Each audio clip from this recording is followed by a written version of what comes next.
अस्सलामुअलैकुम क्लास। आज हमारा लेक्चर नंबर 17 है, chapter number 12 waves and sound का, और टॉपिक हम डिस्कस करेंगे कैरेक्टरिस्टिक्स ऑफ म्यूज़िकल साउंड। ये टॉपिक आपके कंडेंस सिलेबस में इंक्लूड तो नहीं है, लेकिन ये प्रीवियस ईयर्स में काफ़ी मरतबा पूछा जा चुका है। तो क्लास बेटर यही है कि आप इसे समझ लें और लर्निंग आप अपने कंडेंस सिलेबस के अकॉर्डिंग कीजिएगा।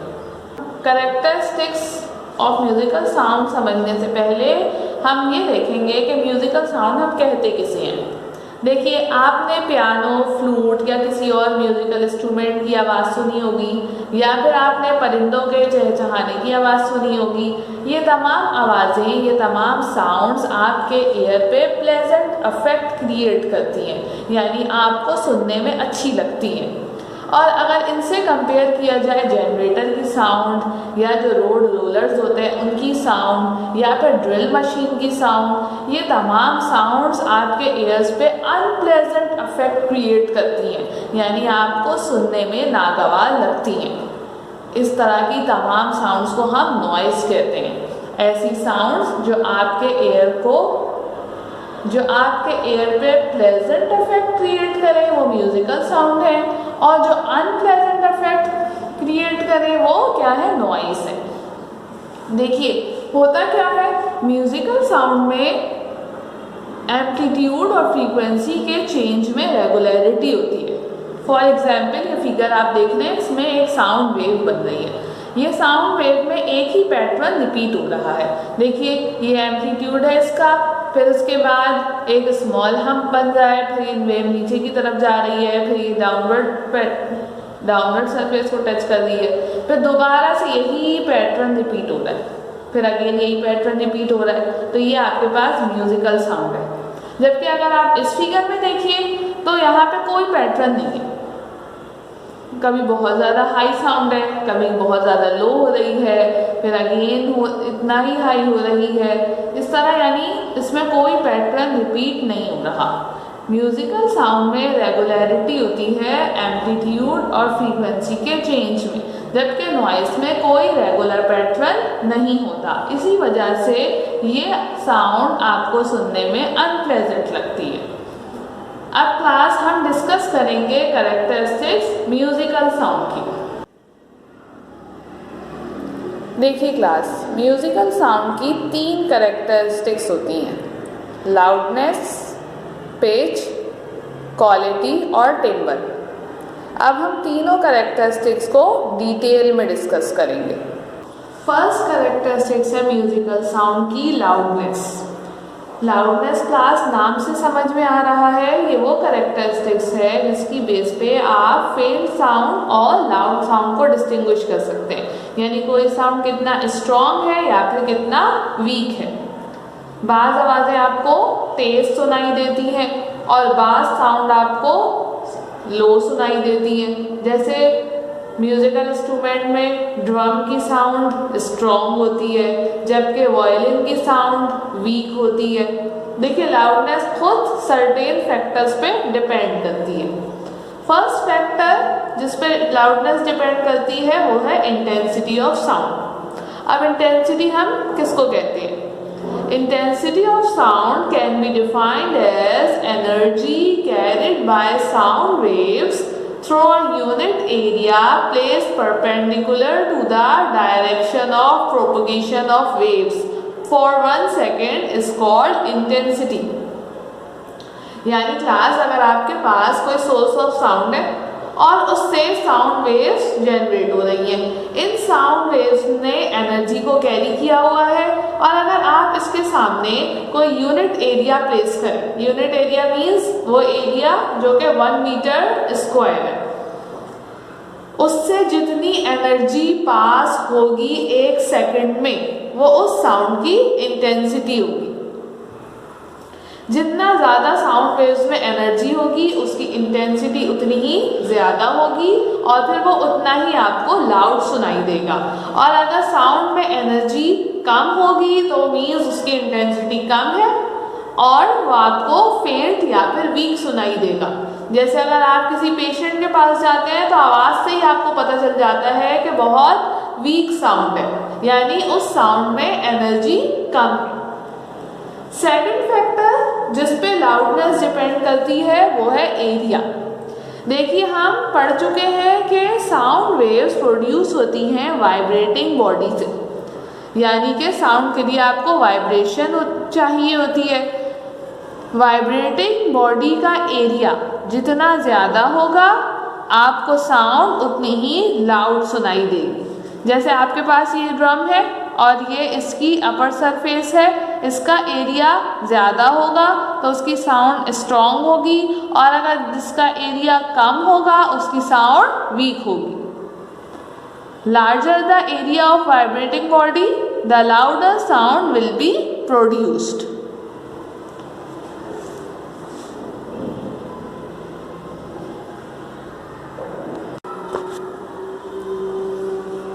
थर्ड फैक्टर जिस पे लाउडनेस डिपेंड करती है वो एम्पलीट्यूड ऑफ वाइब्रेशन है।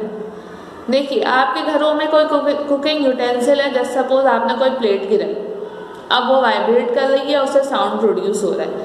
अब इस वाइब्रेशन का एम्पलीट्यूड रिकॉल कीजिए, एम्पलीट्यूड किसे कहते हैं? मीन पोजीशन से लेके एक्सट्रीम पोजीशन का डिस्टेंस एम्पलीट्यूड कहलाता है। इसका एम्पलीट्यूड कम है, इसकी वाइब्रेशन का एम्पलीट्यूड ज़्यादा है, यानी इससे ज़्यादा साउंड प्रोड्यूस हो रही होगी और इससे फेंट साउंड प्रोड्यूस हो रही होगी। एम्पलीट्यूड ऑफ वाइब्रेशन जितना ज़्यादा होगा साउंड उतनी ही लाउड होगी। The greater the amplitude of vibration the louder the sound will be produced. Fourth factor आपके पास है distance between source of sound and listener, यानी अगर आप सोर्स ऑफ साउंड के करीब खड़े होंगे तो आपको लाउड साउंड सुनाई देगा, और अगर आप दूर खड़े होंगे तो आपको फेंट साउंड सुनाई देगा। फिफ्थ फैक्टर क्या है? Direction of wind.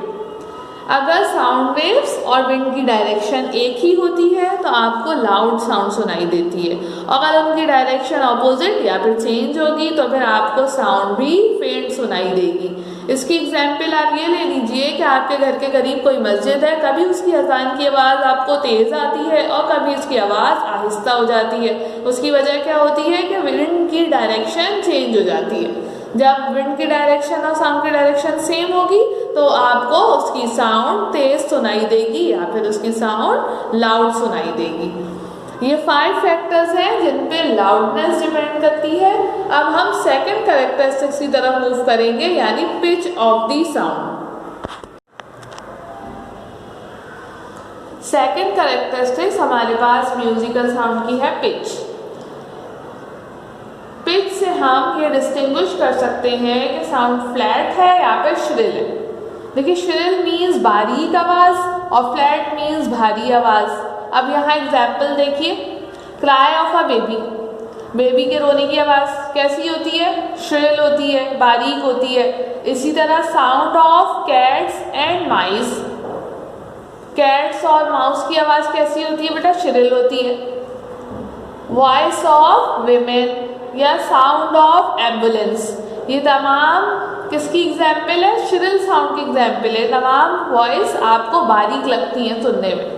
इससे अगर आप कंपेयर करें बेस ऑफ एम्पलीफायर, आपके करीब से कोई कार गुजरे जिसमें एम्पलीफायर यूज़ हो रहा हो तो उसकी आवाज़ भारी सी लगती है, या बाज़ औक़ात अगर आप घर में हो तो इस एम्पलीफायर की आवाज़ से आपके घरों के शीशे भी वाइब्रेट करने लगते हैं। ये आवाज़ फ्लैट होती है, भारी होती है। इसी तरह साउंड ऑफ काउ, ये तो आप सबने सुनी होगी, या वॉइस ऑफ मैन या फिर ट्रेन की विसिल, ये तमाम के तमाम कैसी साउंड्स होती हैं? ये तमाम के तमाम फ्लैट साउंड्स होती हैं।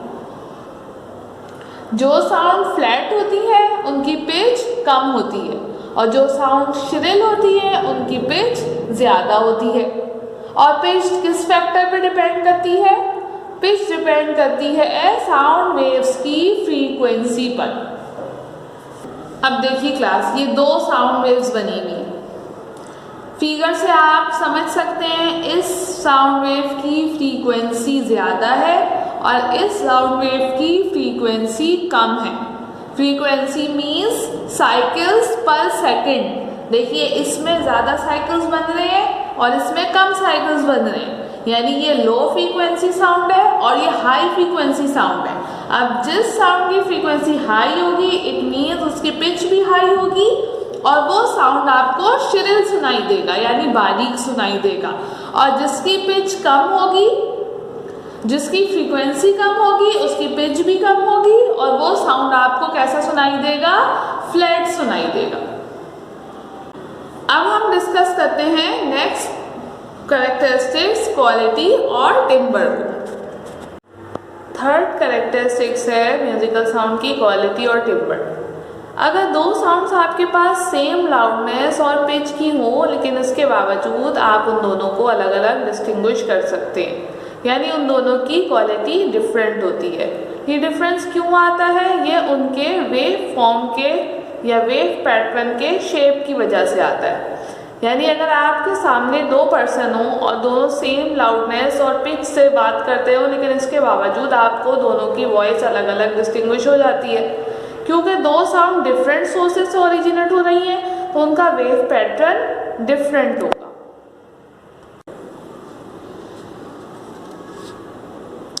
यहाँ देखिए क्लास, आपको 4 डिफरेंट वेव पैटर्न नज़र आ रहे हैं, फिगर ए, बी, सी और डी। ये तीनों साउंड्स अगर सेम लाउडनेस और पिच की भी हों तब भी आप इनके वेव फॉर्म डिफरेंट होने की वजह से इनको अलग अलग डिस्टिंग्विश कर सकते हैं, यानी इन तीनों की क्वालिटी डिफरेंट है। यानी shape of the wave form determine करता है क्वालिटी ऑफ साउंड। अच्छा क्लास देखिए, एक बिहेवियर साउंड वेव्स का है इको। इको का वर्ड आप ऐसे चैप्टर 3 से सुनते हुए आ रहे हैं, फर्स्ट टाइम भी चैप्टर 3 के न्यूमेरिकल्स में यूज़ हुआ था। इको का मतलब क्या होता है? Echo is basically the reflection of sound. देखिए, जिस तरह लाइट वेव्स में रिफ्लेक्शन होती है बिल्कुल इसी तरह साउंड वेव्स भी रिफ्लेक्ट होती है। लाइट वेव्स जब रिफ्लेक्ट होती हैं तो इमेज प्रोड्यूस होता है और जब साउंड वेव्स रिफ्लेक्ट होती हैं तो इको प्रोड्यूस होती है। सिंपल वर्ड्स में आप इसे क्या कह सकते हैं, ये आवाज़ का गूंजना है या आवाज़ का पलटकर वापस आना। कभी आप खाली कमरे में हो तो आपको अपनी आवाज़ गूंजती भी सुनाई देती है, या फिर कोई लाउड साउंड हो जैसे क्लैपिंग साउंड हो या फायरिंग का साउंड हो तो वो साउंड भी आपको किसी ऑब्स्टिकल से टकरा के गूंजती भी सुनाई देती है। हमें इको कब सुनाई देगी? जब आपका प्रोडक्शन ऑफ साउंड और हेयरिंग ऑफ साउंड का time difference 1/10 of a second होगा। यानी आवाज़ जब पलट कर आपके ईयर्स तक आए तो उसमें 0.1 सेकेंड का टाइम इलैप्स होना चाहिए। अगर इससे पहले आवाज़ आपको टकरा के वापस आएगी तो आप उसको डिस्टिंग्विश नहीं कर सकते एज इको, यानी आपका ब्रेन उसे सेंस नहीं कर सकता कि ये दो साउंड्स हैं, वो आपको एक ही साउंड लगेगी। अगर 0.1 सेकेंड से टाइम ज़्यादा होगा तब आपको आवाज़ डबल होती भी सुनाई देगी, यानी कि आवाज़ गूंजती भी सुनाई देगी। मोस्टली इको प्रोड्यूस होती है लाउड साउंड में और short duration sound. Short duration जैसे क्लैपिंग साउंड है या फायरिंग ऑफ अ गन है, इस तरह के साउंड में इजीली इको प्रोड्यूस हो जाती है या इजीली इको सुनाई देती है।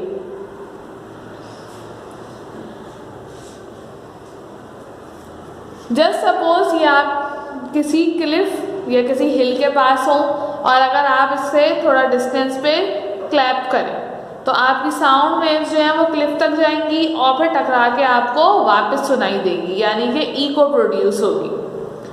अगर आप ये डिस्टेंस कैलकुलेट करना चाहें तो आप इसके लिए चैप्टर 3 का फॉर्मूला यूज़ करेंगे। देखिए यहाँ पे डिस्टेंस d है, डिस्टेंस का फॉर्मूला आपने चैप्टर 3 में पढ़ा था, s = v × t। यहाँ v वेलोसिटी है और t क्या है, टाइम। डिस्टेंस जो साउंड वेव कवर कर रही है वो क्या है, 2d। देखिए 2d क्यों लिखा है, एक आने का डिस्टेंस है और फिर वापस जाने का डिस्टेंस है, ये d और ये भी d, तो d प्लस d क्या हो जाएगा 2d। टोटल डिस्टेंस जो साउंड वेव्स ने कवर किया है वो 2d है। और टाइम कितना इलैप्स होना चाहिए 0.1। 0.1 से पहले अगर ये साउंड वापस आएगी तो आप इसको एज एन इको डिस्टिंग्विश नहीं कर सकते, तो या तो टाइम 0.1 होना चाहिए या फिर उससे ग्रेटर होना चाहिए। Velocity of sound eight normal temperature and pressure कितनी होती है 340 मीटर पर सेकेंड, तो हमने v की जगह पुट कर दिया 340 मीटर पर सेकेंड मल्टीप्लाई बाय 0.1, तो आंसर आएगा आपका 34। और d कैलकुलेट करने के लिए 2 इससे मल्टीप्लाई हो रहा है, 34 से डिवाइड हो जाएगा, तो आपके पास d आ जाएगा 17 मीटर्स। यानी अगर आपके पास डिस्टेंस 17 मीटर या उससे ग्रेटर हो तब आपको इको सुनाई देगी, उससे लेसर डिस्टेंस पे जो आवाज़ टकरा के आएगी आपका ब्रेन उसे एज एन इको डिस्टिंग्विश नहीं कर सकेगा। लेकिन क्लास अगर आप नॉर्मली ऑब्जर्व करें तो आपके जो खाली रूम में इको प्रोड्यूस होती है उसमें डिस्टेंस इतना नहीं होता, उसमें डिस्टेंस आपके रूम की लेंथ या रूम की ब्रेथ 17 मीटर तक नहीं होती, इससे लेस होती है। वहाँ पर इको प्रोड्यूस होने की क्या वजह है, क्योंकि साउंड में मल्टीपल रिफ्लेक्शन हो रही होती है। साउंड एक वॉल से रिफ्लेक्ट होगी, फिर दूसरी वॉल से होगी, फिर तीसरी वॉल से होगी, यानी कि एक टाइम ऐसा आएगा कि टोटल डिस्टेंस एक्सीड हो जाएगा 17 मीटर से, तब आपको उसकी इको सुनाई देगी। यहाँ पे क्लास आपका चैप्टर नंबर 12 एंड हो गया। अब आप इसकी लर्निंग कीजिए और इसके न्यूमेरिकल्स हम लास्ट क्लासेस में कर चुके हैं, उनकी भी प्रैक्टिस कीजिए।